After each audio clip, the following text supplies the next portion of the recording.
খিচুড়ি একটি জনপ্রিয় পদ। বিশ্বের প্রায় বিভিন্ন দেশেই এর দেখা মেলে। এক এক দেশে এক এক রূপে এটি রান্না করা হয়। আজ আমরা দেখাবো বিভিন্ন রকম সবজি দিয়ে কত সহজে আমরা নিরামিষ খিচুড়ি বানিয়ে নিতে পারি। তাই দেরি না করে শুরু করা যাক আজকের রেসিপি, বিভিন্ন শাকসবজি দিয়ে নিরামিষ খিচুড়ি। বৃন্দাস ওয়ার্ল্ডে আপনাদের স্বাগত। একটি গরম পাত্রে সোনামুগের ডাল নেব।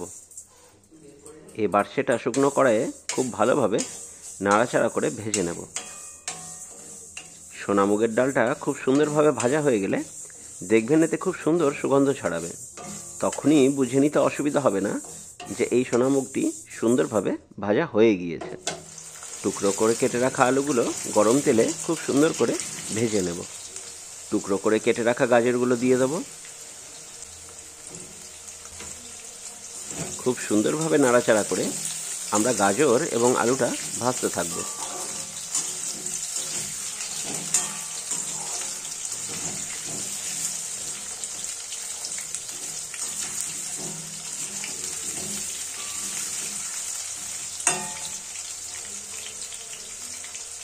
এবারেতে পেঁপের টুকরোগুলো দিয়ে দেব।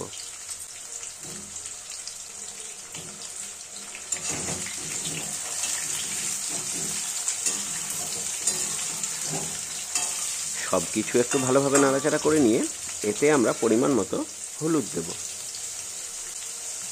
এবার দেব স্বাদ মতো লবণ। হলুদ লবণটা ভালোভাবে নাড়াচাড়া করে মাখামাখি করে নেব।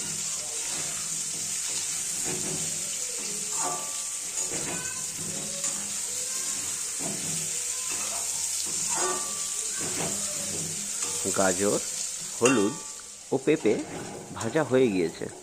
এবার এটা আমরা একটা পাত্রে তুলে নেব। ফুলকপিগুলো গরম তেলে দিয়ে দেব।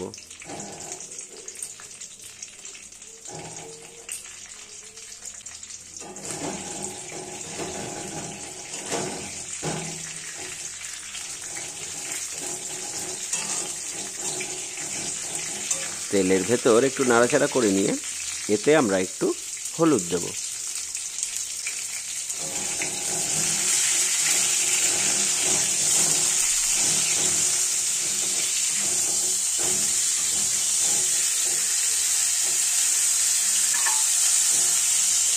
ফুলকপিটা একটু ভাজা হয়ে গেলে এটা আমরা একটা পাত্রে তুলে রাখব। এবার বেগুন দিয়ে দেব। তার সাথে দেব শিম। সব কিছু খুব ভালোভাবে নাড়াচাড়া করে নেব।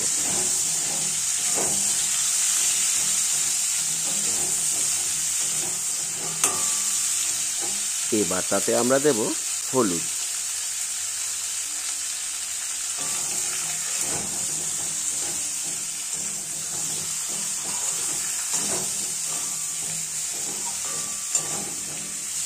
শিম এবং বেগুন কিছুটা ভাজা হয়ে গেলে এবার তাতে আমরা বাঁধাকপি দিয়ে দেব।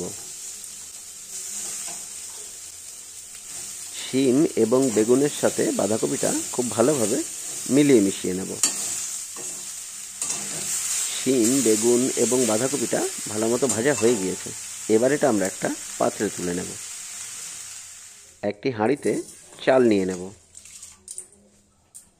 এবার আমরা ভেজে রাখা মুগ ডালটা এর ভেতর দিয়ে দেব। এই খিচুড়ির জন্য আমরা রোজকারের ব্যবহৃত চালই ব্যবহার করছি। ঢাকনা দিয়ে আমরা চালটা খুব ভালোভাবে ফুটতে দেব। চালটা কিছুটা ফুটে গেলে এতে আমরা গাজর ও আলুটা দিয়ে দেব।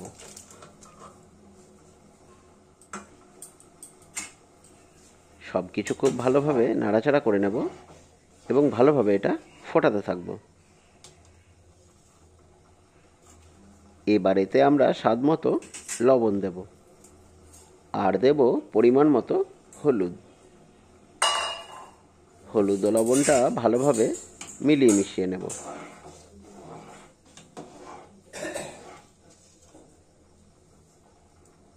এবার এতে আমরা ফুলকপি ভাজা দিয়ে দেব। এবার দেব টমেটোর টুকরো, আর দেব কাঁচা লঙ্কা বাটা। সব কিছু খুব ভালোভাবে নাড়াচাড়া করে নেব।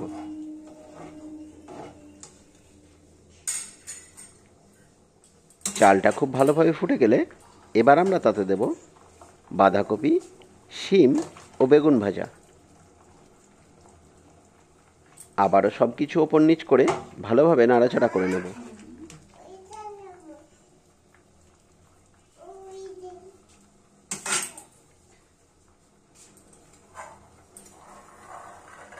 এবার আমরা এতে দেব মটরশুঁটি।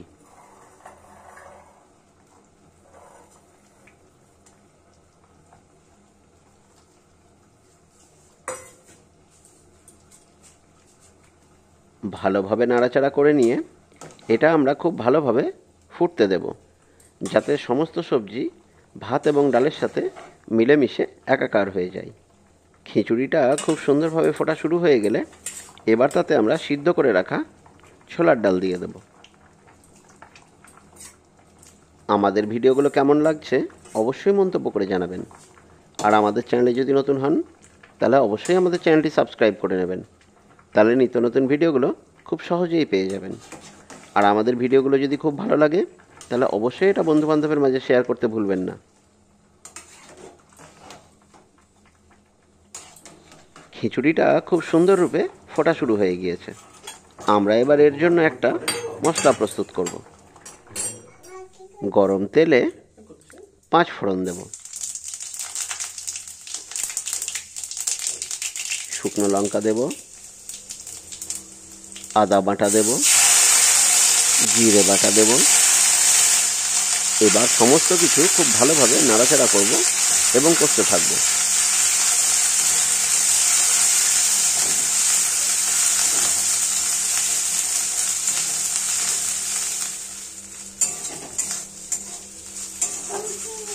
দেখুন আমাদের মশলাটা কত সুন্দরভাবে কষানো হয়ে গিয়েছে। এবার এই মশলাটা সেই ফুটন্ত খিচুড়িতে দিয়ে দেব এবং খুব ভালোভাবে মিলিয়ে মিশিয়ে নেব। ধনেপাতা কুচি দেব আর দেব ভাজা মশলা। এই ভাজা মশলায় আছে ধনে, জিরে ও মৌরি, যা আমরা গরম কড়াইয়ে খুব সুন্দরভাবে ভেজে গুঁড়ো করে নিই। সমস্ত কিছু খুব সুন্দরভাবে মাখিয়ে নেব।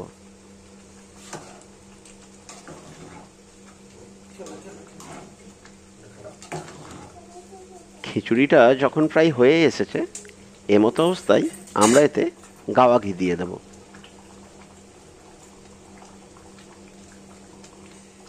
খিচুড়ির সাথে গাওয়া ঘিটা উত্তম রূপে মিলিয়ে মিশিয়ে নেব।